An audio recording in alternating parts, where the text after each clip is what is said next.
नमस्कार, Himani coaching centre में आप सभी का स्वागत है। हम प्रतिबद्ध हैं to simplify concepts and amplify confidence of all the students जो हमारा वीडियो देख रहे हैं अपनी एग्जाम्स की जर्नी के लिए। आज हम प्रश्न करेंगे परसेंटेज से रिलेटेड। इससे पहले हमने एक और वीडियो बनाया था, यदि आपने उसे नहीं देखा है तो उसका लिंक डिस्क्रिप्शन में दिया गया है, उसे भी जरूर देखिएगा। आज के प्रश्नों में हम कुछ प्रश्न ऐसे हैं जिसमें वेन डायग्राम के बारे में भी बात करेंगे। तो पहला प्रश्न है, एक परीक्षा में 65% छात्र गणित में, 48% छात्र भौतिकी में तथा 30% छात्र दोनों विषयों में सफल होते हैं, तो कितने प्रतिशत छात्र दोनों विषयों में असफल रहे। तो इसके लिए हम वेन डायग्राम बनाएंगे। तो जैसे अगर आपको वेन डायग्राम का कॉन्सेप्ट समझना हो, तो अगर मेरे पास सेट ए है और सेट बी है, तो ए और बी का वेन डायग्राम इस प्रकार दो वृत्त बनाए जाते हैं। एक वृत्त ए होता है, एक बी होता है, और ये रेक्टेंगल जो है ये यूनिवर्स को दर्शाता है। इस प्रश्न में अगर हम देखें तो इसमें हमें मैथमेटिक्स दिया है तो मैं इसको एम लिख देता हूँ, और फिजिक्स दिया है भौतिकी तो मैं इसको पी लिख देता हूँ। अब ये प्रश्न हमें कह रहा है कि 65% छात्र गणित में, 48% छात्र भौतिकी में तथा 30% छात्र दोनों विषयों में सफल होते हैं। तो जो दोनों में सफल होते हैं वो आ जाएगा इस वाले एरिया में। अब इसमें से 65% छात्र, जो कि ये वाला सर्कल है एम वाला, उसमें से 30 ऑलरेडी हमने ले लिया, तो कितना बचा? 35। सिमिलरली अगर हम भौतिकी में देखते हैं कि 48% छात्र सफल हुए, उसमें से 30 ऑलरेडी हम ले चुके हैं, तो ये कितना हो गया? 18। क्योंकि ये परसेंटेज है तो यूनिवर्स टोटल 100 स्टूडेंट्स का रहा। तो अब हमारे पास में इन दो वृत्त के बाहर जो नंबर है वह नंबर उन छात्रों का है जो फेल हुए, जिन्होंने दोनों विषयों में असफल रहे। तो अब हम क्विकली क्या करेंगे, हम एम यूनियन पी निकाल सकते हैं। तो हमें सिर्फ ये करना है, 35 जमा 30 जमा 18, तो 8 और 5 13, 3 और एक और एक 2 और 3 5 और 3 8। सो 100 में से 83% पास हुए, जो असफल हुए वो 17% हमारा आंसर हो गया। तो इस प्रकार हम वेन डायग्राम का उपयोग करके इस प्रकार के क्वेश्चंस को कर सकते हैं। अब यदि हम दूसरा प्रश्न देखते हैं, तो इसमें हमें पूछा जा रहा है कि जीव विज्ञान, एक कक्षा में 72% छात्र जीव विज्ञान तथा 44% छात्र गणित का चयन करते हैं। यदि प्रत्येक छात्र ने जीव विज्ञान तथा गणित में से कम एक विषय लिया हो और 40 छात्रों ने दोनों विषय लिए हों, तो कक्षा में कुल कितने छात्र हैं। यहाँ समझिए, क्वेश्चन में हमें बता दिया गया है कि छात्रों ने कम से कम एक विषय लिया है। इसका मतलब जो यूनिवर्स है, जो हमारा रेक्टेंगल जो 100 है, वो इन दो वृत्त के अंदर पूरा पूरा आ जाएगा। क्यों आ जाएगा? क्योंकि दोनों विषयों में से किसी ना किसी छात्र ने एक ना एक विषय तो कम से कम लिया है। अब हमें इसमें क्या देखना है, इसका मतलब ये हुआ कि अगर मैं इसको बायोलॉजी मानता हूं, और इसको मैथमेटिक्स मानता हूं, तो प्रश्न हमें ये बता रहा है कि बी यूनियन एम जो है वो 100 है। अब एक रूल हमें वेन डायग्राम का जो याद रखना चाहिए वो यह है कि एन, अगर मैं इसकी ही तरह से बात करूं, एन बी जमा एन एम, यह इक्वल होगा एन बी यूनियन एम के plus N B intersection M के। इंटरसेक्शन ये वाला एरिया, ओके। इसके यूज अगर हम करेंगे तो अब हमें क्या मिलेगा, एन बी 72 है तो यहां लिख देते हैं 72, और 44 गणित के, और एन बी यूनियन एम कितना हुआ, 100। और इसके बाद यह वह नंबर है जो हमको बताएगा कि दोनों विषयों में जो कॉमन है वह कितने हैं। तो ये परसेंटेज में बात चल रही है। तो आप देख सकते हैं 72 जमा 44 हमें मिल जाएगा 6 और 7 4 11 और -100। ठीक है, 100 इस तरफ आएगा। तो 16% छात्र ऐसे हैं जिन्होंने दोनों विषय लिए। तो अब देखिए, हमें दिया गया है कि टोटल 40 छात्र हैं, तो हम क्या करेंगे, 16 बटे 100 एक्स, जो कि टोटल नंबर ऑफ स्टूडेंट्स है, इक्वल्स टू 40। क्यों? क्योंकि 40 छात्रों ने दोनों विषय लिए हैं और यहां हमने परसेंटेज के रूप में निकाल लिया कि 16% ऐसे छात्र हैं जिन्होंने दोनों विषय लिए। तो अब हमें x निकालने के लिए 40 गुणा 100 बटे 16 करना है और इसको आप कर सकते हैं 8 दूनी 16 पंजा 40, 50 टाइम्स 5 250। तो इस प्रकार यह प्रश्न भी हमारा हल हो गया। यदि आप यह वीडियो पहली बार देख रहे हैं तो आपसे गुजारिश है कि आप चैनल को सब्सक्राइब करें, बेल बटन को प्रेस कर लें ताकि आपको रेगुलर अपडेट मिलते रहें और ज़्यादा से ज़्यादा संख्या में इस वीडियो को अपने मित्रों और संबंधियों में शेयर करें। वह जो भी लोग अपने SSC exam, government exams, RRB exams की तैयारी कर रहे हैं, उन सबके इस वीडियो को देख के फायदा होगा। कृपया ज़्यादा से ज़्यादा संख्या में वीडियो को शेयर करें। अब हम बढ़ते हैं अपने अगले प्रश्न की ओर। इसमें लिखा जा रहा है, एक व्यक्ति अपनी आय का 20% बड़े बेटे को, शेष आय का 30% छोटे बेटे को देता है और शेष राशि का 10% एक ट्रस्ट को दान दे देता है। उसके पास अब 10,080 रुपये शेष हैं, तो उसकी आय क्या है? तो अब यहाँ पे देखिए, हम इसको ये मान लेते हैं कि मान लीजिए उसकी कुल आय 100 रुपया थी। तो अब उसने अपने बड़े बेटे को उसने 20% दिया, तो 100 का 20% 20 ही होगा। तो बचा कितना? 80।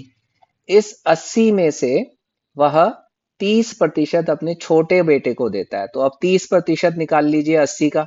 सो 30/100 इंटू 80, तो आपको मिलेगा 24। सो इसका मतलब 24 रुपए उसने अपने छोटे बेटे को दे दिए। तो यहाँ पे मैं बड़ा बेटा लिख दिया और यहाँ मैंने छोटा बेटा लिख दिया। अब उसके पास क्या शेष रहा? उसके पास 56 रुपए शेष रह गए। इस 56 का 10% वह एक ट्रस्ट को दे देता है। तो आइए 10% निकाल लेते हैं। 10% ऑफ 56 क्या होगा?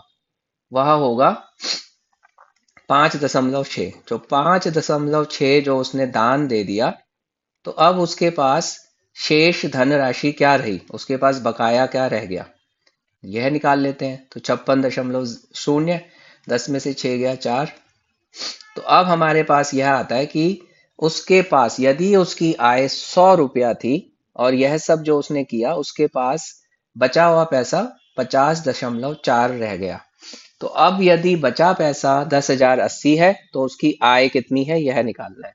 तो इसके लिए हम क्या करेंगे? हम रेशो प्रोपोर्शन वाला मेथड यूज करके इसको सॉल्व करेंगे। सो एक इसको रुकिए इसको हम यहाँ पे दूसरा पेन यूज कर लेते हैं और निकालते हैं कि यदि 50.4 बचा तो आय कितनी थी? तब थी 100।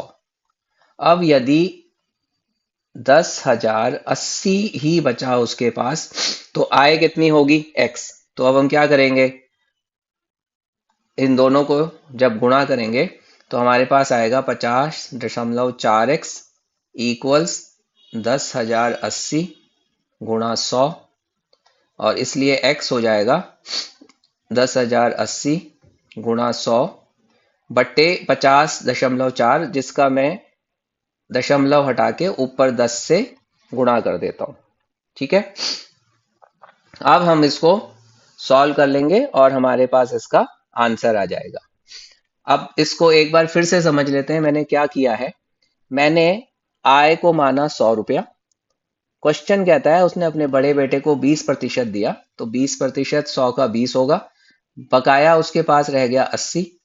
उस 80 का वह 30% छोटे बेटे को देता है। आप प्रश्न को पढ़िए, शेष आय का 30%। तो इसलिए हम 30% 80 का निकाले और 24 रुपया उसने छोटे बेटे को दिया, बचा 56 रुपए और शेष राशि का 10% वो एक ट्रस्ट को दान करता है। इस प्रकार हमने यह निकाल लिया।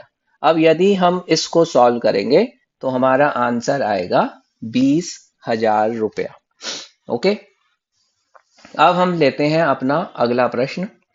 अगला प्रश्न है, एक मिनट मैं जल्दी से इसको इरेज कर देता हूं, फिर हम पढ़ते हैं अगला प्रश्न। अगला प्रश्न है कि राम अपने वेतन का 40% भोजन पर, 20% घर के किराए पर, 10% मनोरंजन, 10% यातायात पर खर्च करता है। यहाँ पे देखिए यह जो परसेंटेज दी गई है ये पिछले प्रश्न से भिन्न है। वहां पे शेष राशि थी, यहाँ पे यह टोटल अपनी आय का। तो हमें करना क्या है, हमें उसका खर्चा पता है तो आप इनको ऐड करिए। 40% भोजन पर, 20% घर के किराए पर, 10% मनोरंजन, 10% यातायात। तो उसने टोटल खर्चा कितना किया, तो आप देखेंगे 40, 20, 60, 80% यह व्यक्ति अपनी आय का इस प्रकार खर्च कर दिया। अब प्रश्न कहता है यदि महीने के अंत में उसकी बचत 1500 है, तो यदि उसने 80% खर्च किया तो उसकी बचत प्रतिशत कितनी हुई, 20%।